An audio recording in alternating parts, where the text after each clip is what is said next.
আর হাতে 14 মাস বাকি, অর্থাৎ 2026 সালের বিধানসভা নির্বাচনের দিন যেমনি যেমনি সামনে আসছে, পশ্চিমবঙ্গ সরকার কিন্তু বিভিন্ন পদক্ষেপ নিচ্ছেন। তো দেখুন, এখানে কিছু ভালো পদক্ষেপ রয়েছে, কিছু খারাপ পদক্ষেপ রয়েছে। তো আজকে সে বিষয় নিয়ে চর্চা করব।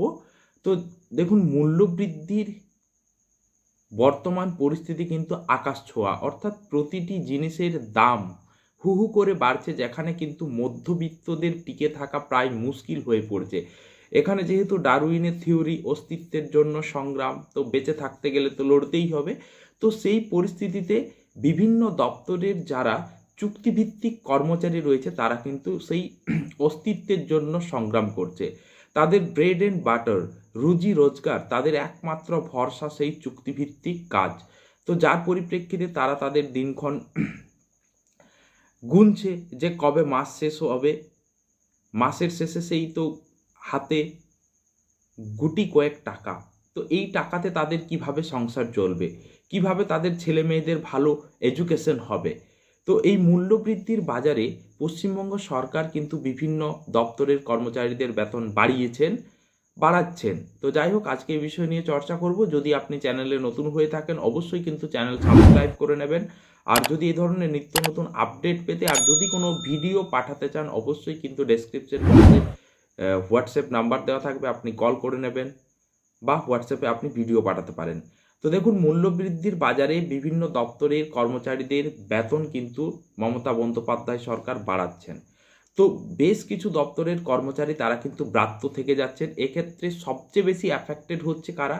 প্যারা teacher, SSK, MSK, ICDS, ASHA কর্মচারী, যারা আজ প্রায় 20 বছরেরও বেশি সময় ধরে একটা পেশাকে অবলম্বন করে তাদের কিন্তু বাকি জীবনটা পার করে দিয়েছেন।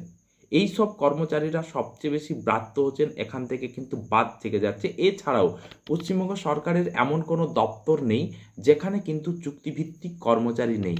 কিন্তু পশ্চিমবঙ্গ সরকারের মাননীয় মুখ্যমন্ত্রী তিনি কিন্তু বেতন বাড়াচ্ছেন সেই গোনা কয়েকটা দপ্তরের যারা চুক্তিভিত্তিক কর্মচারী রয়েছে। এর আগে আপনাদের বললাম যে ডাক্তারদের বেতন এক ধাক্কায় 10,000 থেকে 25,000 বেড়ে গেল। তারপরে যে রাজ্য সরকারের আন্ডারে বিভিন্ন অফিসে যে চুক্তিভিত্তিক ড্রাইভার ছিল, তাদের বেতন তিনি এক ধাক্কায় বাড়িয়ে দিলেন অনেকটাই। এরপরে চুক্তিভিত্তিক যারা বাস ড্রাইভার রয়েছে, অর্থাৎ WBTC, NBSTC, SBSTC, CTC, CSTC, WBBSTC, অর্থাৎ এই 6টা পরিবহন দপ্তরের যেসব চুক্তিভিত্তিক কর্মচারী রয়েছে, বাস ড্রাইভার এবং কন্ডাক্টর, প্রথমে বাস ড্রাইভারদের বেতন বাড়ানো হচ্ছে, পরবর্তীকালে কন্ডাক্টরদের বেতন বাড়ানো হবে। তো দেখুন, এখানে ড্রাইভারদের বেতন যখন শুরুতে ছিল তখন কিন্তু 16,000 টাকা, মানে যেটা ছিল আপনার 13,500 টাকা। তো 2016 সালে প্রথম চুক্তিভিত্তিক বাস ড্রাইভার নিয়োগ করে পরিবহন দপ্তর, তখন তাদের স্টার্টিং স্যালারি ছিল 11,000 টাকা। 2017-তে সেটা হয়ে যায় 13,500 টাকা।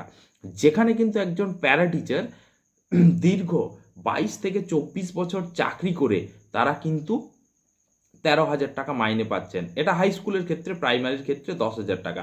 সেখানে রয়েছে এসএসকে টিচার, এমএসকে টিচার, আশা কর্মচারী, আইসিডিএস কর্মচারী, যারা কিন্তু দীর্ঘদিন ধরে যথেষ্ট নিষ্ঠার সাথে পরিশ্রম করে তাদের সেবা প্রদান করছে জনগণের মঙ্গলের জন্য। তো এখানে দেখুন, 2017 সালে তাদের বেতন ছিল 13,500 টাকা।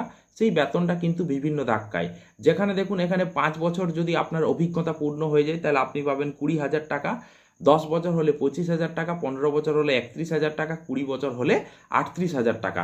এইভাবে কিন্তু সরকারি বাসের যারা ড্রাইভার রয়েছে তাদের কিন্তু বেতনটা বাড়ছে। তো দেখুন, এখানে সবচেয়ে বড় সমস্যা হলো কি, শুধুমাত্র কয়েকটা গুটি কয়েক আপনার পছন্দের দপ্তরের বেতন আপনি হু হু করে বাড়িয়ে দিচ্ছেন, তাহলে বাকি যারা চুক্তিভিত্তিক কর্মচারী রয়েছে তাদের কি হবে?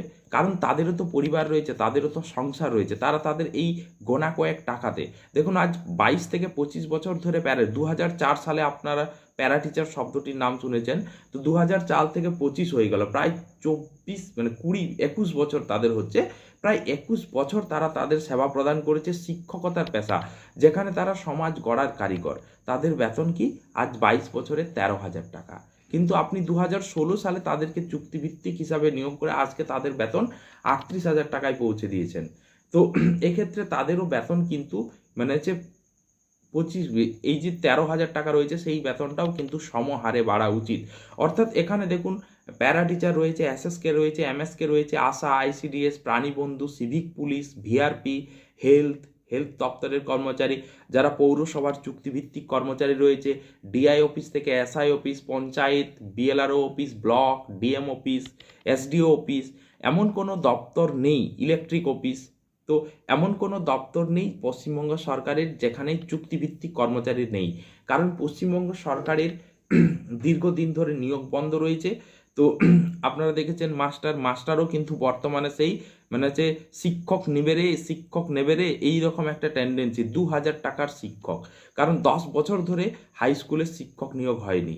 তো এইভাবে কিন্তু পশ্চিমবঙ্গ সরকার বেকার যুবক যুবতীদের বঞ্চিত করছেন। অন্যদিকে যেসব কর্মচারী চুক্তিভিত্তিক রয়েছে তারাও কিন্তু তাদের প্রাপ্য থেকে বঞ্চিত হচ্ছেন। অন্যান্য রাজ্যে দেখেন, আপনারা পাশের রাজ্য ঝাড়খণ্ডে যান, উড়িষ্যাতে যান বা বিহারে যান, সেখানেও কিন্তু চুক্তিভিত্তিক কর্মচারীদের অনেক বেশি বেতন রয়েছে। সেখানে প্যারা টিচারদের বেতন 25 থেকে 30,000-এর কাছাকাছি। সেখানে পশ্চিমবঙ্গ সরকারের প্যারা টিচার, এসএসকে, এমএসকে, শিক্ষক শিক্ষিকাদের বেতন রয়েছে 10,000 থেকে 13,000 টাকা। তো এইভাবে তাদের কি সংসার চলে? আপনাকে অবশ্যই এটা ভাবতে হবে, কারণ 2026 সালের নির্বাচন, তারা বিভিন্ন আন্দোলন করছেন। এই সমস্ত চুক্তিভিত্তিক কর্মচারীরা তারা আন্দোলন করছেন, কারণ এই চুক্তিভিত্তিক কর্মচারী দিয়েই তো আপনি চালাচ্ছেন, অথচ তাদেরকে আপনি প্রাপ্য রেখেছেন। একে তো সরকারি কর্মচারীদের দীর্ঘদিন ধরে ডিএ প্রাপ্য বাকি রয়েছে। তো এই চুক্তিভিত্তিক কর্মচারীরাই কিন্তু পশ্চিমবঙ্গ সরকারকে বর্তমানে চালাচ্ছে। এই পরিস্থিতিতে তাদের বেতনটা কিন্তু অবশ্যই বাড়া দরকার, কারণ মূল্যবৃদ্ধির বাজারে তাদেরও সম্মুখীন হতে হচ্ছে। কারণ একটা চুক্তিভিত্তিক কর্মচারীর 1 কেজি চিনির দাম যত, একজন পার্মানেন্ট কর্মচারীদের ক্ষেত্রেও চিনির দাম সেটাই। তো যাই হোক, এইভাবে কিন্তু অবশ্যই ভোটের আগে 2026 সালের নির্বাচনে প্রত্যেকেরই একটি আশা রয়েছে। এই আশায় প্রত্যেকেই বেঁধেছেন যে মানবিক মুখ্যমন্ত্রী মমতা বন্দ্যোপাধ্যায় তাদের জন্য হয়তো কিছু একটা ভাববেন। আপনি যেভাবে ড্রাইভারদের বেতন হু করে বাড়িয়ে দিলেন, ডাক্তারদের বেতন হু করে বাড়িয়ে দিলেন, সেই অনুরূপ বাকি দপ্তরের যারা চুক্তিভিত্তিক কর্মচারী রয়েছে তাদের বেতনটাও কিন্তু অবশ্যই সেই হারে বাড়াবেন। তো যাই হোক, আজকের এই আপডেটটা আপনাদেরকে দিয়ে দিলাম। এই ধরনের নিত্য নতুন আপডেট পেতে চাও অবশ্যই জিএস গুরু পুরুলিয়া ইউটিউব চ্যানেলকে ফলো করেন। একদম অথেন্টিক ডাটা আপনাদের সাথে শেয়ার করব। তো যদি ভিডিও ভালো লাগে লাইক করবেন, শেয়ার করবেন, কমেন্ট করবেন। Thank you.